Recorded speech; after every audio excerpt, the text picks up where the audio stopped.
bersama pada mata pelajaran pendidikan agama Islam dan budi pekerti. Nah, pada hari ini apakah kalian sehat? Alhamdulillah. Alhamdulillah kalau kalian semuanya pada sehat. Nah, sebelum kita mulai pelajaran, Bapak akan mengecek kehadiran ya. Pada hari ini siapa yang tidak hadir? Tidak. Tidak. Berarti cuma satu orang yang tidak hadir ya? Ya. Kenapa nih kok tidak sekolah? Sakit. Yang begitu kita mulai pelajaran. Marilah kita berdoa bersama. Bismillahirrahmanirrahim. Raditu billahi rabban wa bil islami dinan wa bi Muhammadin nabiyyan wa rasulan. Rabbil zidni ilman warzuqni fahma. Untuk yang selanjutnya, sebelum kita mulai pelajaran kita harus relax dulu ya, agar nanti pas pelajaran kita bisa fokus. Jadi kita itu harus relax dulu sebelum memulai pelajaran. Ya, tarik nafas lewat hidung, tahan, keluarkan lewat mulut sampai matanya terpejam. Tarik lagi nafas lewat hidung, tahan, keluarkan lewat mulut, tarik lagi, hembuskan lagi. Ayo tarik lagi nafasnya dalam-dalam sambil memejamkan mata ya, keluarkan lagi lewat mulut. Kan sudah relax? Berarti kalian semua sudah bisa mengikuti pelajaran pada hari ini. Nah, sebelum itu kita apa yang ingin kembali dan kesepakatan kelas. Nah, coba lihat di slide yang Bapak tayangkan ataupun di slide yang ada di kelompok kalian. Untuk yang pertama, kesepakatannya adalah semua siswa diharapkan untuk menghormati satu sama lain, guru dan semua materi di kelas. Yang kedua, semua siswa diharapkan untuk bersikap sopan dan santun dalam setiap kegiatan pembelajaran. Yang ketiga, siswa harus datang tepat waktu untuk setiap sesi kelas. Nah, itu adalah kesepakatan kelas. Semoga masih bisa diingat sampai nanti ya.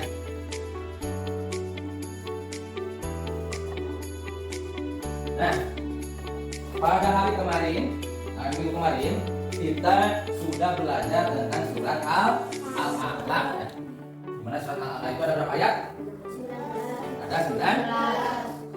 Nah, apakah di hari-hari sebelumnya sampai sekarang suasana ataupun tempat belajar kalian di sini sangat menyenangkan?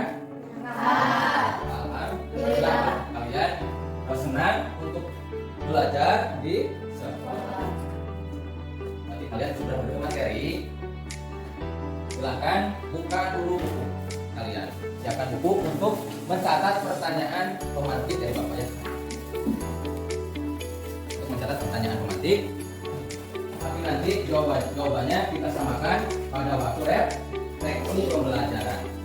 Nanti kita samakan dengan jawaban yang sudah Bapak siapkan di slide video ya. Silakan untuk mencatat pertanyaan Bapak kasih waktu 2 menit ya, karena cuma 3 soal. Dan apabila sudah, silakan simpan dulu pulpennya, kita lanjutkan ke materi. Silakan sampaian pembelajarannya. Yang pertama, mendeskripsikan pengertian kodo dan kodar. Yang kedua, menunjukkan dalil iman kepada kodo dan kodar. Yang ketiga, menyebutkan macam-macam takdir. Dan yang keempat, menjelaskan manfaat beriman kepada kodo dan kodar. Sekarang sampaian pembelajarannya. Yang pertama, lalu tujuan pembelajarannya. Tujuan pembelajarannya ada 4 tips. Yang pertama, meyakini adanya kodo dan kodar. Yang kedua, menunjukkan perilaku berserah diri kepada Allah yang mencerminkan iman kepada kodo dan kodar. Yang ketiga, memahami hikmah beriman kepada kodo dan kodar yang dapat membentuk perilaku akhlak mulia. Yang keempat, menunjukkan hikmah beriman kepada kodo dan kodar dan dapat membentuk perilaku akhlak mulia. Nah, selanjutnya sebelum kita mulai pelajaran kita ice breaking dulu ya. Ice breakingnya adalah tekun semangat. Silakan kalian berdiri. Siap? 1, 2, 3. Tepuk semangat. Ding ding ding.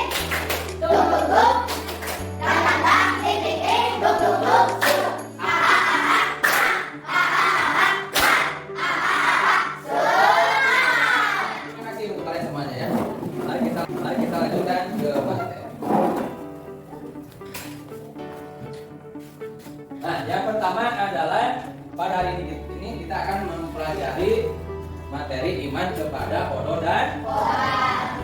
Yang pertama, memahami makna iman kepada qada dan qadar.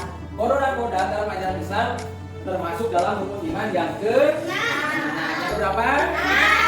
Qada dan qadar sering disebut juga dengan istilah takdir.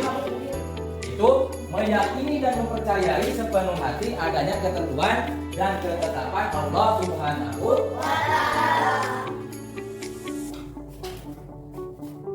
Nah, untuk pengertian iman kepada qadar dan qadar itu adalah sama-sama merupakan ketetapan, keputusan, kehendak Allah Subhanahu wa Ta'ala atas seluruh makhluknya. Sebagai pendapat mengatakan qada adalah ketetapan Allah yang akan terjadi, sedangkan qadar adalah ketetapan Allah yang telah terjadi. Jadi perbedaan itu, qada adalah ketetapan yang akan terjadi atau belum terjadi, sedangkan qadar adalah ketetapan Allah yang telah terjadi.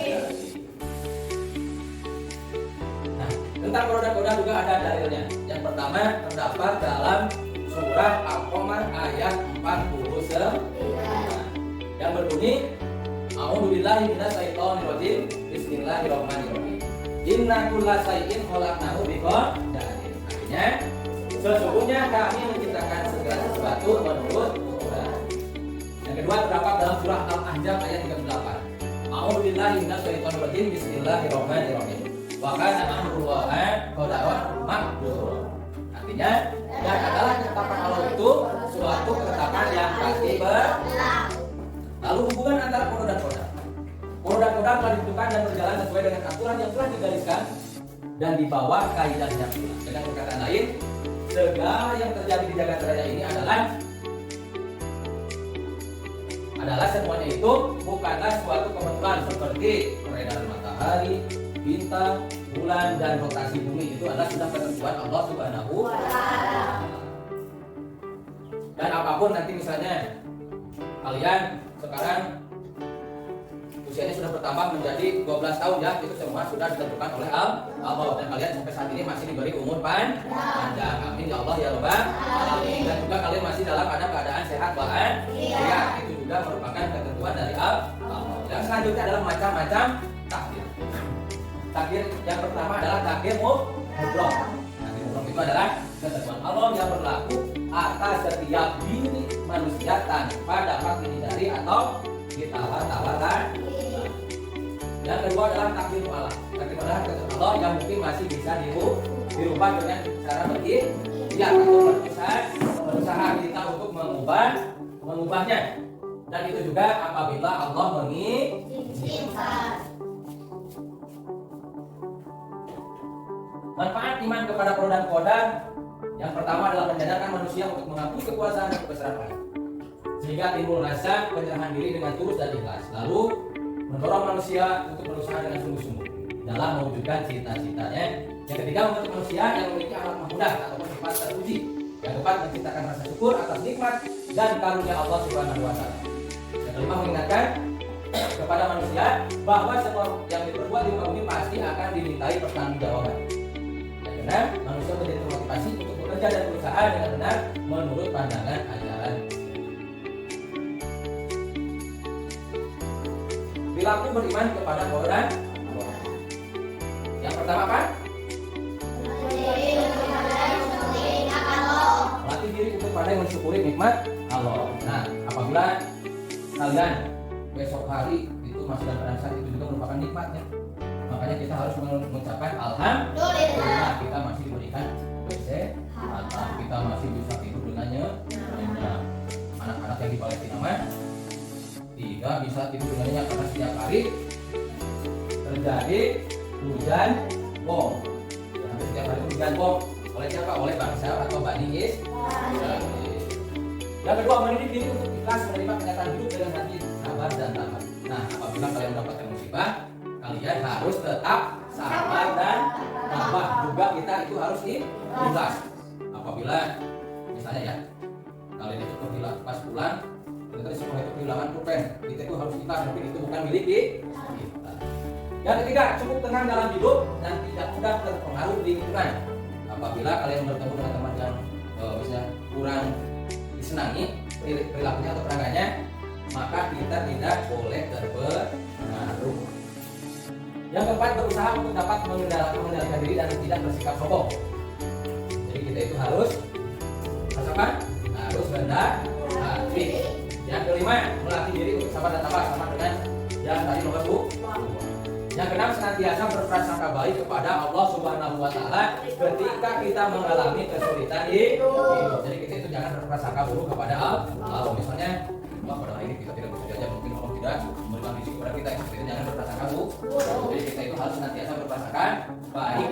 Mungkin kita masih belum diapakan? Belum dikasih rezeki yang lebih. Mungkin besok hari kita masih bisa mendapatkan rezeki. Yang ketujuh, selalu meyakini bahwa semua yang dialami manusia itu adalah ujian dari Allah Subhanahu wa Ta'ala. Yang terakhir, yakin bahwa peristiwa yang pernah dilakukan pasti ada hikmahnya.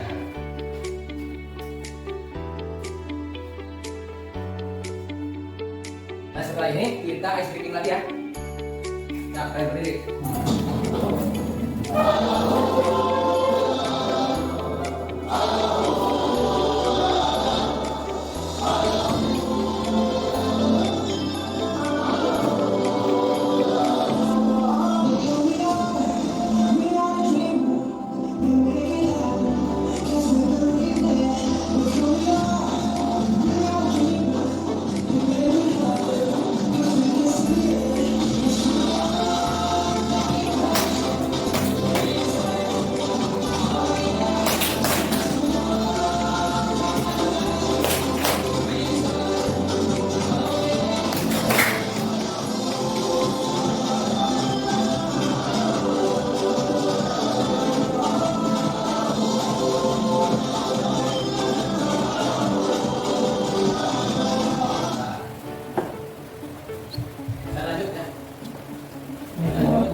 Kerja kelompok. Nyata enggak?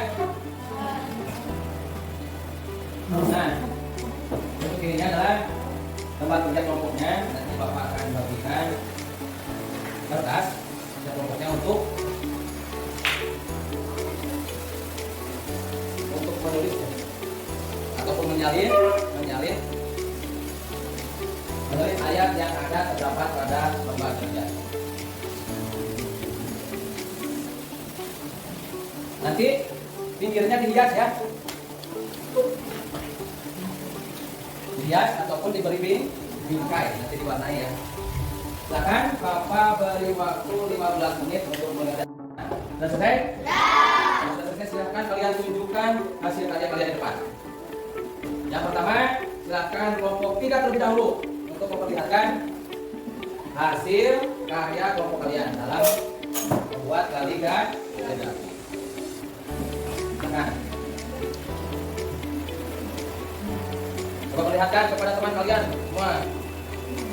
Nah, bagaimana hasil karya kelompok 3? Apakah bagus tidak? Bagus. Bagus? Bagus. Ya, terima kasih. Selanjutnya, silakan kelompok 1 untuk memperlihatkan hasil karyanya kepada teman kalian.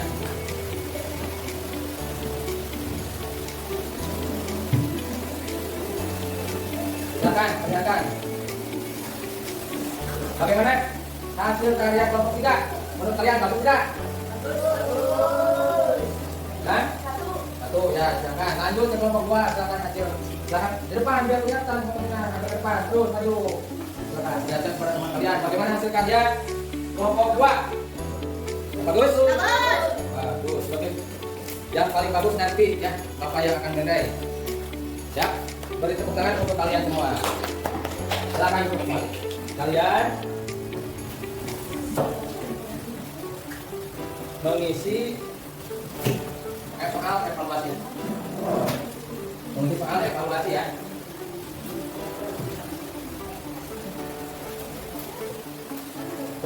Ini evaluasi mandiri ya. Satu.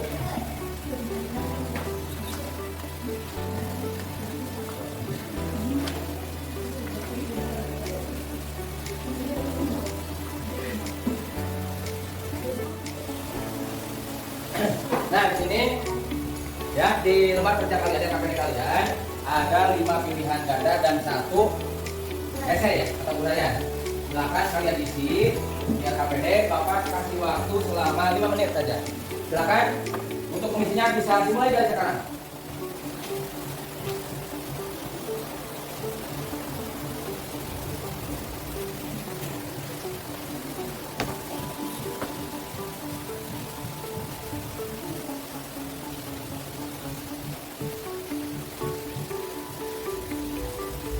Oke, kalau selesai, silakan langsung kumpulkan kembali di meja.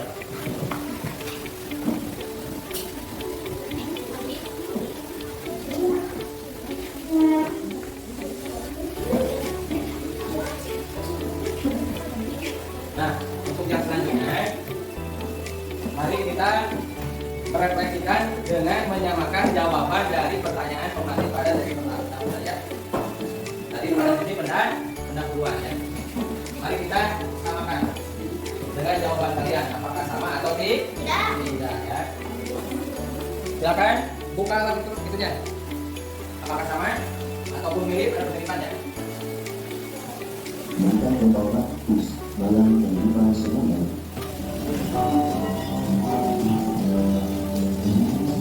Pondok supaya masa adalah keputusan, kelihatan, kedua, atau pengalaman. Sebenarnya nanti pondok secara istilah adalah kami atau berikan pondok yang bermakna sehingga saya tanya lalu jika sesuatu itu akan terjadi di alam semesta. Tadi pertanyaan jawaban kita pertanyaan tematik sah, dan kita pertanyaan tematik dua. Jawabannya ketemu dua. Menurutnya pertanyaan berikut ada asosiasi. Jelaskan hubungan pondok kodar dan istilah manusia. Ini diketahui bahwa itu berarti bahwa kita dan manusia itu ada yang makan. Yang pertama, pertama kita bertemu dengan manusia. Allah mengatakan Sekarang jawaban dari pertanyaan tematik ke Tiga. jawaban pertanyaan berikut ada asosiasi. Menurutnya penelitian penerapan perilaku ini yang menginginkan dengan peradaban sport dan kodar dalam kehidupan sehari-hari. Termasuk anak yang melahirkan dan keluarga yang bermandi. Orang yang dilahirkan kondisi tersebut tidak bisa dilakukan sehari. Namun, dia berkaitan sebagai musuh ditujuh dengan tujuannya yaitu menjadi pengusaha sukses. Dalam perjalanan ini, dia berkaitan dengan dia kembali sehingga bukan hanya menulis di Allah. Nah, dari jawaban yang telah tadi Bapak paparkan dan hampir mirip dengan jawaban yang kalian berikan ya setelah pembahasan yang masih Bapak lihat. Jadi bisa kita simpulkan bersama bahwa hasil dari pelajaran hari ini adalah yang pertama itu iman kepada saudara itu mengajarkan umat Islam untuk menerima dengan lapang dada segala ketentuan Allah, lalu berusaha maksimal dalam mencapai tujuan hidup dan selalu bersikap sabar, tawakal serta bersyukur atas segala peristiwa yang terjadi ini membantu kita untuk menghadapi hidup dengan lebih tenang dan positif serta menyadari bahwa setiap kali amal itu memiliki tujuan dan iman yang lebih besar. Dan akhirnya kita sudah selesai pada pelajaran hari ini. Silakan benahi semua alat-alat tulis kalian.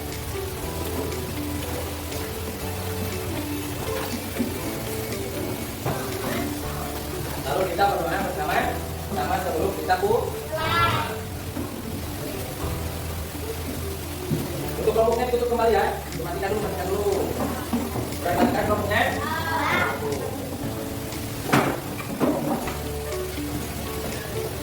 Nah, sebelumnya marilah kita berdoa bersama-sama terlebih dahulu. Bismillah.